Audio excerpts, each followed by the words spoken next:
name is Stephen Masters. I'm the lead game designer.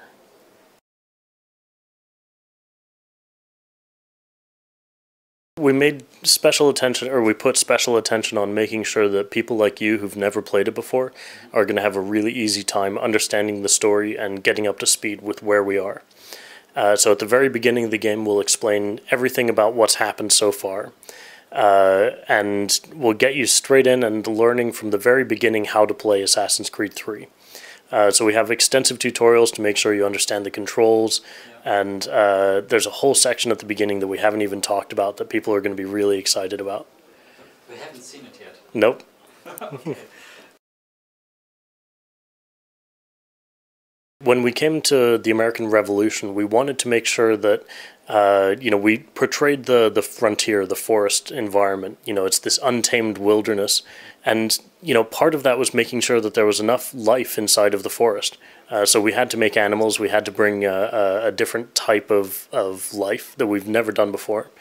So we created, I think, 26 different animal types, not including like all the just pure ambient animals that you can find, the squirrels and rats and stuff like this. Domestic animals like cows, pigs, sheep, goats, dogs, cats, chickens, turkeys, and then you get out into the wilderness and you find a lot of other stuff, including animals that will attack you sometimes, like wolves or bears, cougars and bobcats. You'll also see deer and elk. So there's a really wide variety. They all have unique animations, unique reactions, and they all present a different challenge for the hunting.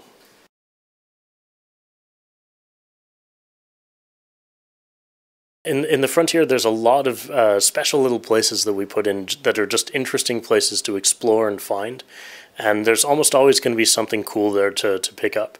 So often you'll find these little trinkets that you can bring to a character, and he's going to, once you bring enough of them, he'll open up a whole map for you to play.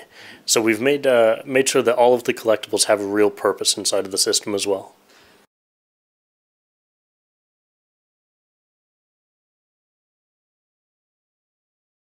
Absolutely. You can climb up huge cliff faces and get to the top and see a beautiful big vista in front of you. Sometimes there's huge trees that you can climb up as well, and they'll give you an amazing view out of them. So there's a lot of that inside of the frontier, but also in the cities you've got all the churches and things like this to climb up that'll also give you a big view. And then if you get out onto the open seas, you can also climb up the ship's mast and stand in the crow's nest at the top of that and see a huge amount of the ocean around you.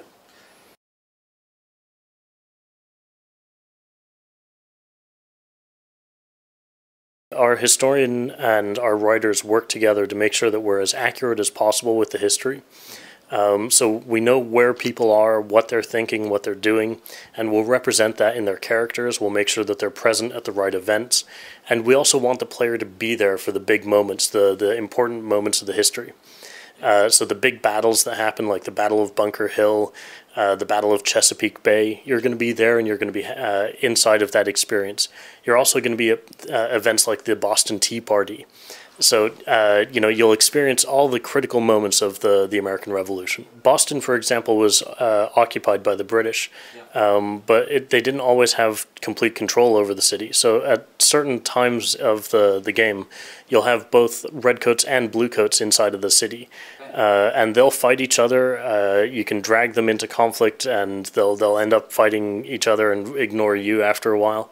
So it's a really dynamic, and you can feel the tension inside of the cities. You know it's a place that's under war.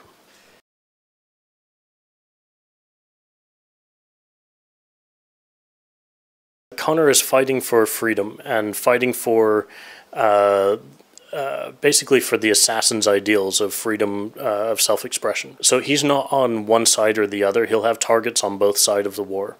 And he's also fighting for the freedom of his people. So, example in Sequence 6, there's an assassination that is very much directly related to making sure that your people are safe.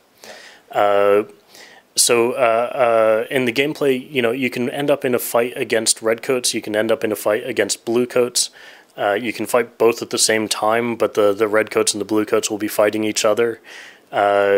And if you want to get really crazy, you can also get like a bear involved in the mix, and the bear will just fight everybody.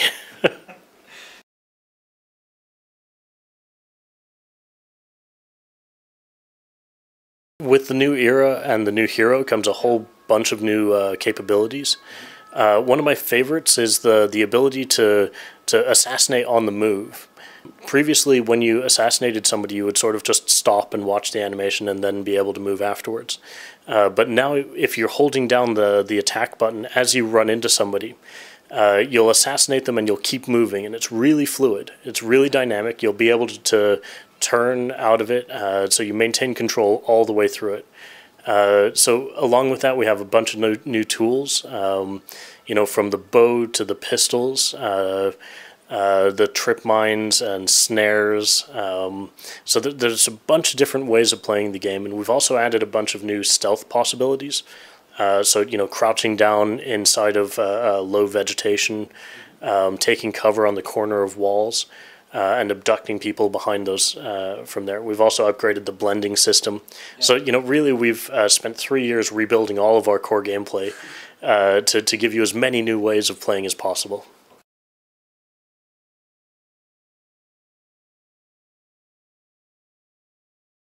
The naval involvement was critical to the American Revolution. Without it, it never would have succeeded.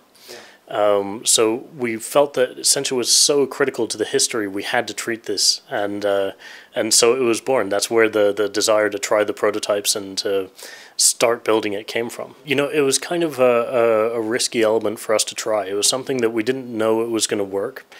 So we started by prototyping it and, building little sort of gray boxes moving around and starting with a very basic representation and built it up from there. But it shares the common gameplay elements of the ground game in that you're navigating, you're doing combat.